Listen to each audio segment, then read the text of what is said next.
नमस्कार.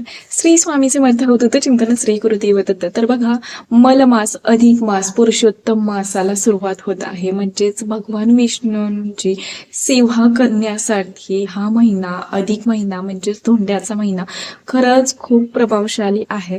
तर या महिन्यामध्ये पूर्ण महिनाभर आपल्याला भगवान विष्णूंच्या सर्व काही सेवा करायच्या आहेत, की जेणेकरून तुमच्या कोणत्याही इच्छा असू देत, मग आर्थिक प्रगतीसाठी सुद्धा तुम्ही संकल्पयुक्त सेवा करू शकता, किंवा कोणत्याही इच्छेसाठी जर तुम्ही संकल्पयुक्त जर भगवान विष्णूंच्या जर ह्या सेवा केल्या, तर नक्कीच की आपल्याला भगवान विष्णूंचा, माता लक्ष्मीचा अखंड आपल्या घरावरती आशीर्वाद राहणार आहे. त्यासाठीच की बघा, धोंड्याचा महिना म्हणजेच अधिक मास, मलमास हा 3 वर्षानंतर येत असतो. आणि हा महिना खरंच खूप प्रभावी आहे की भगवान विष्णूंची सेवा करण्यासाठी. तरी हा महिना तरी जसं तुम्हाला जमेल, जेव्हा जमेल तशी सेवा करायला विसरू नका. संकल्पयुक्त जर सेवा केली तर खरंच खूप प्रभावशाली ठरणार आहे.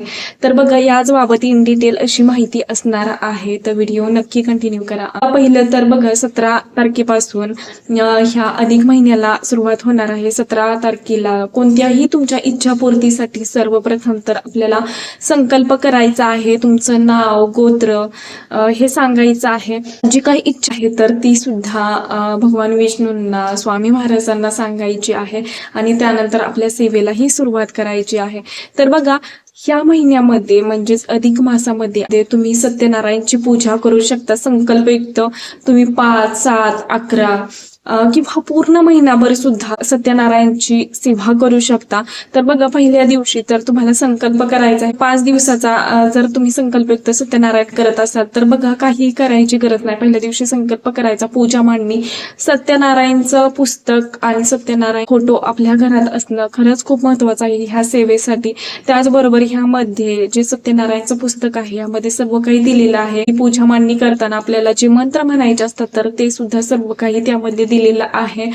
त्याचबरोबर बघा, 5 अध्याय यामध्ये दिलेले असतात.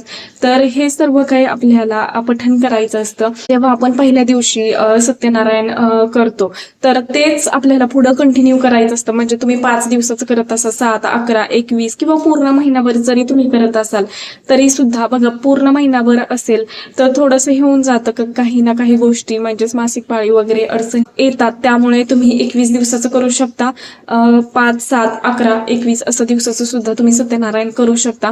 तर बघा, पहिल्या दिवशी संकल्प करायचा, पूजा मांडणी वगैरे करायची आहे. आता खूप जणांना प्रश्न पडेल की 11 किंवा जास्तीत जास्त दिवसाचा सत्यनारायण कसा करायचा. तर बघा, सांगते. पहिल्या दिवशी तर तुम्हाला सर्व काही पूजा मांडणी वगैरे करायची आहे. आणि त्यानंतर जेवढ्या दिवसाचा तुम्ही संकल्प केलेला आहे तर तेवढा दिवस तुम्हाला जो काही आपण समय किंवा जे काही पंथी प्रज्वलित केलेली आहे तर ती तेवढ्या दिवस प्रज्वलित राहिली पाहिजे. त्याचबरोबर काही कारणास्तव जरी विजली तरी काही हरकत नाहीये, क्षमा प्रार्थना करायची आणि त्यानंतर तुम्ही ते प्रज्वलित करायचे आहे. त्याचबरोबर बघा, आपण जर 5 दिवसाचा एक्झाम्पल सांगते, तुम्ही कितीही दिवसाचा करू शकता, पण 5 दिवसाचं जर करत असाल तर पहिल्या दिवशी सर्व काही पूजा मांडणी वगैरे करायची आहे. 5 दिवस तसंच अखंड दिवा तेवत ठेवायचा आहे. 5 दिवस आपल्याला बघा, पहिल्या दिवशी फक्त मांडणी करायची असते, तिथून पुढे फक्त आपल्याला पोथी वाचन करायचे असते, फुले व्हायचे असतात. त्याचबरोबर ह्या दरम्यान जर बघा उन्हाळा आहे, जे काही आपण कलशामध्ये लावलेली पानं आहेत किंवा जे आंब्याच्या डहाळे आहेत ते जर सुकले तर ते तुम्ही नवे हे करू शकता. म्हणजे सुकलेली फुलं, त्यानंतर जे काही आंब्याचे डहाळे आहेत, पानं आहेत नागवेलीची कलशात लावलेली, तर ते तुम्ही बदलू शकता. ते बदलून तुम्ही ते नवे पानं किंवा जे डहाळे आहेत तर ते तुम्ही लावू शकता. त्याचबरोबर 5 दिवस म्हणजे पुढचे राहिलेले 4 दिवस ते फक्त प्रदोष काळामध्ये 5 ते 7 या दरम्यान नैवेद्य करायचा असतो. एवढा मूठभर आपल्याला गरा घ्यायचा आहे आणि त्याचा प्रसाद बनवायचा आहे. पहिल्याच दिवशी पूजा मांडणी करायची असते, तिथून पुढे फक्त प्रसाद ठेवायचा, पूजा धूप दीप दाखवायची आहे. त्याचबरोबर फुलं अर्पण करायची आहेत आणि पोथी वाचन करायचे आहे. असं आपल्याला करायचं आहे. मग तुम्ही कितीही दिवसाचं करू शकता. सेम त्याच पद्धतीने आपल्याला म्हणजे अखंड दिवत आपला तेवत राहणार आहे. पण जेव्हा आपण वाचनाला बसतो तर तेव्हा आपल्याला धूप म्हणजे अगरबत्ती वगैरे लावणं गरजेचं आहे. त्याचबरोबर बघा, सकाळ संध्याकाळ अगरबत्ती धूप दिवा काही लावायचा आहे. तुपाचा दिवा जरी लावला 5 दिवस तरी सुद्धा काहीच हरकत नाही. उलट उपास जर तुम्ही जेवढ्या दिवसाचा तुम्ही संकल्पयुक्त सत्यनारायण करत असाल तर तेवढ्या दिवसाचा तुपाचा दिवा लावला तर खरंच खूप प्रभावशाली. त्याचबरोबर बघा, जेवढ्या दिवसाचा तुम्ही संकल्प केलेला आहे तर तेवढे दिवस फक्त तुम्हाला जे काही खराब झालेलं आहे तर ते तुम्ही बदलू शकता. फुलं नवी म्हणजे दुसऱ्या दिवशी वाहू शकता. सुकलेली फुलं काढायची आहेत. त्याचबरोबर बघा, नैवेद्य बनवायचा आहे. रोज सायंकाळी जेव्हा आपण पोथी वाचन करतो तर तेव्हा नैवेद्य दाखवायचा आहे रव्याचा आणि पोथी वाचन करायचे आहे, आरती करायची आहे. सेम ह्याच पद्धतीनं जेवढे दिवस तुम्ही सत्यनारायण कराल सेम त्याच पद्धतीनं करायचं.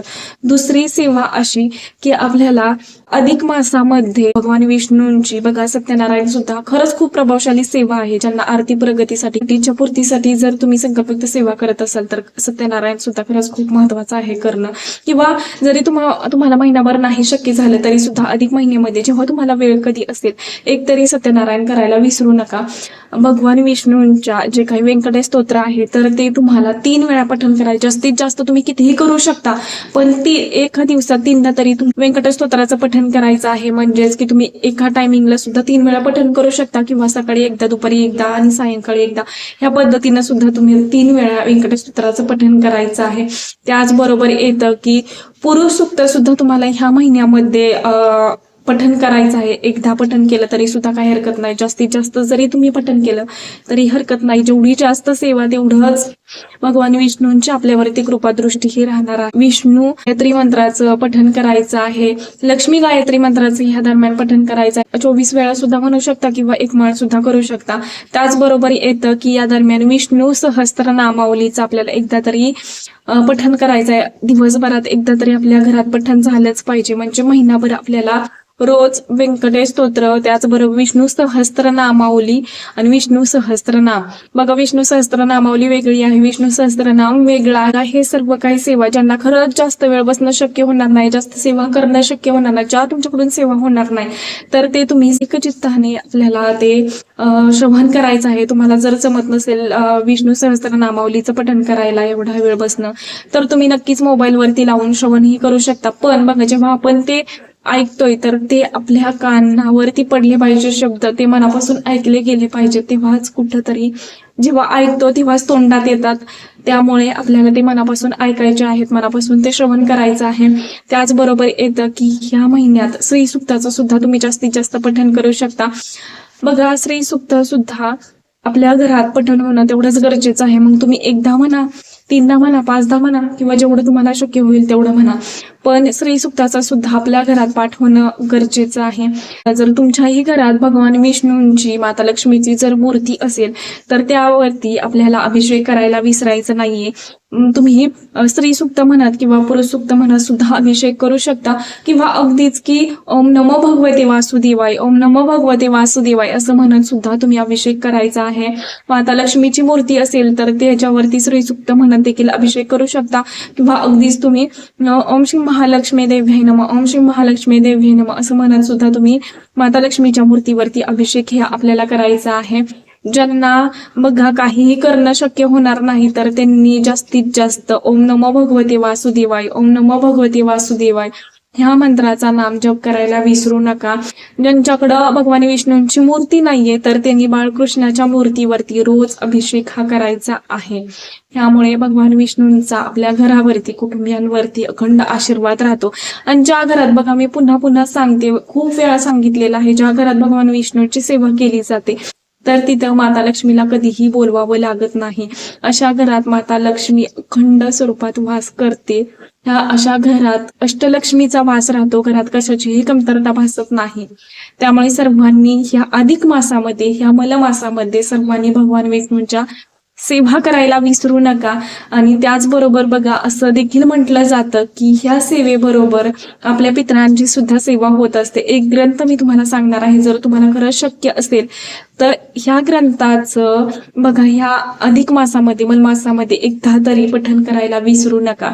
जेणेकरून बघा, भगवान विष्णू, माता लक्ष्मीचा तर अखंड आशीर्वाद राहील, पण त्याचबरोबर तुमच्याही घरात प्रखर पितृदोष असेल, ज्यामुळे आपल्या घरात खूप सारे संकट येत आहेत, लग्न जमत नाही संततीबाबत, किंवा खूप साऱ्या संकटांनी तुम्हाला घेरलेलं आहे, जॉब संबंधात काही अडचणी असतील तरी सुद्धा ह्या सेवेमुळे, ह्या ग्रंथामुळे ते दूर होतात. म्हणजेच की पूर्वजांचा, आपल्या पितरांचा सुद्धा आपल्या घरात घरावरती, आपल्या कुटुंबियांवरती अखंड आशीर्वाद राहतो. तर तो ग्रंथ कोणता आहे, त्याचं पारायण कसं करावं, तर त्याबाबत सुद्धा आपल्या चॅनेलवरती लवकरच व्हिडिओ येणार आहे. तर तो सुद्धा नक्की बघा, की जेणेकरून तुमच्या प्रश्नांची सर्व काही उत्तरं तुम्हाला मिळतील. आणि बघा, ह्या अधिक मासामध्ये खूप जणांच्या घरात नॉनव्हेज हे केलं जातं. तर असं करू नका. जेव्हा तुम्ही भगवान विष्णूंची सेवा करत आहात, एवढ्या प्रभावी सेवा तुम्ही करत आहात, आणि बघा हा मलमास 33 महिन्यानंतर येत असतो, त्यामुळे हा महिना चुकवू नका. तुम्हाला जर खूप मोठ्या प्रमाणात सेवेचं जर फळ मिळवायचं असेल ना, तर नॉनव्हेज वर्ज करा. जेव्हा आपल्या घरात नॉनव्हेज होतं, नॉनव्हेज खाल्लं जातं, तर त्या सेवेचं फळ आपल्याला भेटत नाही. बघा, जी काही सेवा करतोय, जे काही आपलं पुण्य असतं, तर ते सुद्धा हळूहळू कमी व्हायला लागतं. मग तुम्ही विचार करा की नॉनव्हेज खायचं की नाही.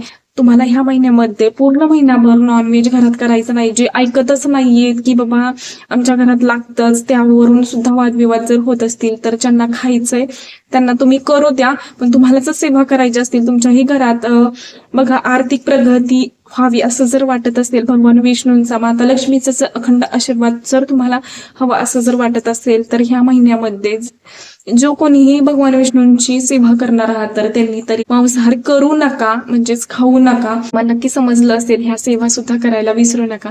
आतापुरतं एवढ्याच झालेली सेवा मी महाराजांच्या निरुजू करते. व्हिडिओ आवडला असेल तर नक्कीच लाईक करा, शेअर करा, आणि असेच नवनवीन व्हिडिओ पाहण्यासाठी आपल्या चॅनेलला सबस्क्राईब देखील करा, आणि हाईप करायलाही विसरू नका. श्री स्वामी समर्थ.